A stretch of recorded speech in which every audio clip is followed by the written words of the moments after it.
Olá, turma, tudo bem? Bora lá para nossa leitura, mais um dia, né? A semana já vai caminhando novamente, aí já quinta-feira hoje, né? Quarto dia dessa semana, dia 9 de maio, e a gente vai seguindo. Hoje nós vamos ler mais alguns salmos dentro dessa nossa leitura cronológica, e hoje a gente vai ler salmos 50, 53, 60 e 75. Então, 50 começa dizendo assim: é um salmo da família de Asaf. Fala o Senhor, o Deus Supremo, convoca toda a terra, do nascente ao poente. Desde Sião, perfeita em beleza, Deus resplandece. Nosso Deus vem, certamente não ficará calado. À sua frente vai um fogo devorador, e ao seu redor uma violenta tempestade. Ele convoca os altos céus e a terra para julgamento do seu povo. Ajuntem os que me são fiéis, que mediante sacrifício fizeram aliança comigo. E os céus proclamam a sua justiça, pois o próprio Deus é o juiz. Ouça, meu povo, pois eu falarei. Vou testemunhar contra você, Israel. Eu, que sou Deus, o seu Deus. Não o acuso pelos seus sacrifícios, nem pelos holocaustos que você sempre me oferece. Não tenho necessidade de nenhum novilho dos seus estábulos, nem dos bodes dos seus currais, pois todos os animais da floresta são meus, como são as cabeças de gado, as milhares nas colinas. Conheço todas as aves dos montes e cuido das criaturas do campo. Se eu tivesse fome, precisaria dizer a você? Pois o mundo é meu e tudo o que nele existe. Acaso como carne de touros ou bebo sangue de bodes? Ofereça a Deus em sacrifício a sua gratidão. Cumpra os seus votos para com o Altíssimo e clame a mim no dia da angústia. Eu o livrarei e você me honrará. Mas ao ímpio Deus diz: que direito você tem de recitar as minhas leis ou de ficar repetindo a minha aliança? Pois você odeia a minha disciplina e dá as costas às minhas palavras. Você vê um ladrão e já se torna seu cúmplice, e com adúlteros se mistura. Sua boca está cheia de maldade e a sua língua formula a fraude. Deliberadamente você fala contra o seu irmão e calunia o filho de sua própria mãe. Ficaria eu calado diante de tudo que você tem feito? Você pensa que eu sou como você? Mas agora eu o acusarei diretamente, sem omitir coisa alguma. Considerem isto, vocês que se esquecem de Deus. Caso contrário, os despedaçarei, sem que ninguém os livre. Quem me oferece sua gratidão como sacrifício, honra-me, e eu mostrarei a salvação de Deus ao que anda nos meus caminhos. Então, o salmista ele está, ao mesmo tempo, iniciando com uma exaltação ao Senhor, mas Deus começa realmente a enchê-lo de inspiração e é o próprio Deus quem fala, através do salmista. A partir do versículo 5, é o Senhor quem está falando, primeiramente com o seu povo Israel e depois com o ímpio, a partir do versículo 16. Então o salmista começa exaltando a Deus, mas ele é cheio de inspiração e é o próprio Deus quem profetiza através da vida do salmista.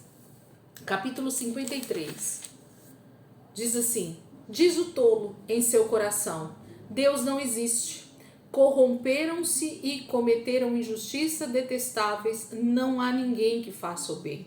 Deus olha lá dos céus para os filhos dos homens para ver se há alguém que tenha entendimento, alguém que busque a Deus.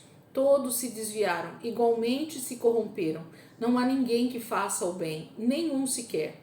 Será que os malfeitores não aprendem?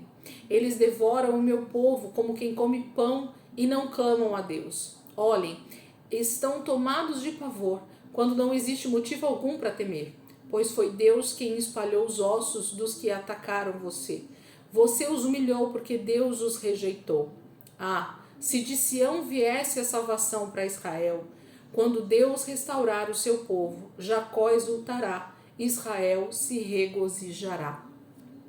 Então, o salmista aqui, ele provavelmente foi Davi, está dizendo aqui no início do salmo, ele mostra esse duelo, né, entre o coração do tolo e aquele que realmente vai temer o Senhor. Porque o tolo sempre diz, né, Deus não existe, não há indícios de Deus. Essas são as verdadeiras discussões que a gente sempre ouve por aí, mas o Senhor diz que Ele continua a estar regendo toda a terra, e é Ele quem governa tudo, né? O governo está em suas mãos. Ele é quem dá entendimento ao homem que busca, Ele quem dá sabedoria a quem deseja, e Ele vai vir e vai julgar tanto justos quanto injustos, né? Capítulo 60 agora, vira aí algumas páginas. Capítulo 60 diz assim: Tu nos rejeitaste e dispersaste, ó Deus. Tu derramaste a tua ira, restaura-nos agora. Sacudiste a terra e abriste-lhe fendas. Repara as suas brechas, pois ameaça desmoronar-se. Fizeste passar o teu povo por tempos difíceis, deste-nos um vinho estonteante. Mas aos que te temem deste um sinal, para que fugissem das flechas. Salva-nos com a tua mão direita e responde-nos, para que sejam libertos aqueles a quem amas. Do seu santuário Deus falou: no meu triunfo dividirei Siquém e repartirei o vale do Sucote. Gileade é minha, Manassés também. Efraim é o meu capacete, Judá é o meu cetro, Moabe é a pia em que me lavo. Em Edom atiro a minha sandália, sobre a Filístia dou meu brado de vitória. Quem me levará à cidade fortificada? Quem me guiará a Edom? Não foste tu, ó Deus, que nos rejeitaste e deixaste de sair com os nossos exércitos? Dá-nos ajuda contra os adversários, pois inútil é o socorro do homem. Com Deus conquistaremos a vitória e Ele pisoteará os nossos adversários. Capítulo 60, o salmista, que aqui deixa eu ver se é Davi, poema, provavelmente Davi.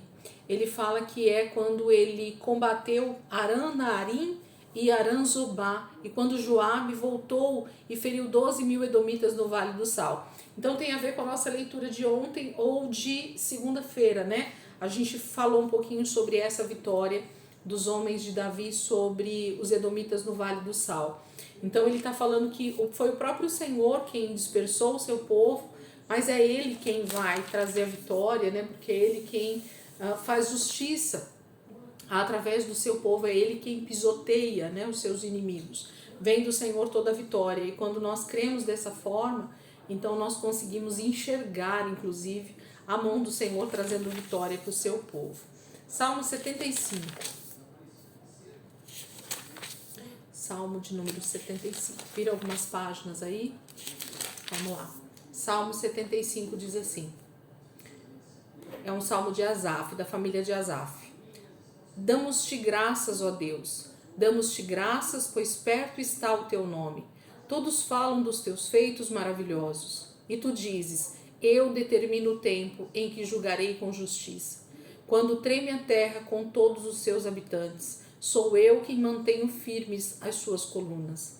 Aos arrogantes digo: parem de vangloriar-se, e aos ímpios: não se rebelem. Não se rebelem contra os céus, não falem com insolência. Não é do Oriente, nem do Ocidente, nem do deserto que vem a exaltação. É Deus quem julga, humilha a um, a outro exalta. Na mão do Senhor está um cálice cheio de vinho espumante e misturado. Ele o derrama e todos os ímpios da terra o bebem até a última gota. Quanto a mim, para sempre anunciarei essas coisas. Cantarei louvores ao Deus de Jacó. Destruirei o poder de todos os ímpios, mas o poder dos justos aumentará.